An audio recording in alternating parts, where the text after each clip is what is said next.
4 দিনের ব্যবধানে রাজ্যের 2 ভিন্ন এলাকায় পরপর 2 হাতির মৃত্যুর ঘটনায় গুরুতর প্রশ্ন তুলে দিয়েছে বন্যপ্রাণ সংরক্ষণ ব্যবস্থার কার্যকারিতা নিয়ে।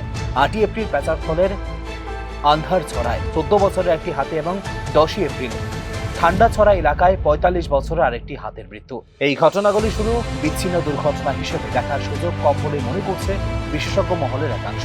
প্রাথমিকভাবে স্থানীয়দের অভিযোগ, খাদ্যের অভাব এবং সঠিক পরিচর্যার অভাবই এই মৃত্যুর মূল কারণ। তবে বিশ্লেষকরা বলছেন সমস্যাটি আরো গভীর ও বহুমাত্রিক।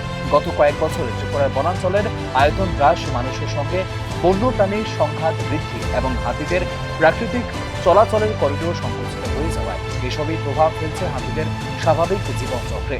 ফলে তারা প্রায়ই খাদ্যের সন্ধানে জনবসতিপূর্ণ এলাকায় ঢুকে পড়ছে, যা তাদের জন্য বাড়াচ্ছে ঝুঁকি।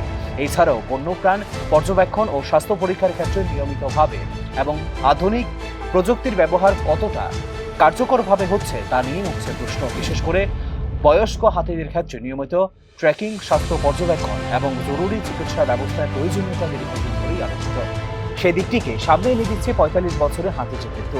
প্রশাসনের পক্ষ থেকে এখনো পর্যন্ত সুস্পষ্ট ব্যাখ্যা না আসায় আরও বাড়ছে জল্পনা। যদি মৃত্যুর কারণ নির্ধারণে দ্রুত ও স্বচ্ছ তদন্ত না হয়, তাহলে ভবিষ্যতে এই ধরনের ঘটনার পুনরাবৃত্তি রোধ করা কঠিন হয়ে পড়বে বলে মনে করছে পরিবেশবিদরা। এই পরিস্থিতির বিশেষজ্ঞদের মতে শুধু তাৎক্ষণিক প্রতিক্রিয়া নয়, জরুরি দীর্ঘমেয়াদী পরিকল্পনা গ্রহণ, হাতির করিডোর পুনরুদ্ধার, খাদ্য ভাণ্ডার উন্নয়ন, স্থানীয়দের সঙ্গে সমন্বয় বৃদ্ধি এবং প্রযুক্তি নির্ভর নজরদারি ব্যবস্থার উন্নতি, এইসব বিষয়কে অগ্রাধিকার না দিলে কাগজে কলমে সীমাবদ্ধ থেকে যাবে বন্যপ্রাণ সংরক্ষণ। সব মিলিয়ে বলতে গেলে এই 2 হাতির মৃত্যু একটি সতর্কবার্তা, যা উপেক্ষা করা হলে আরও বড় পরিবেশগত সংকটের মুখে পড়তে হতে পারে ভবিষ্যতে।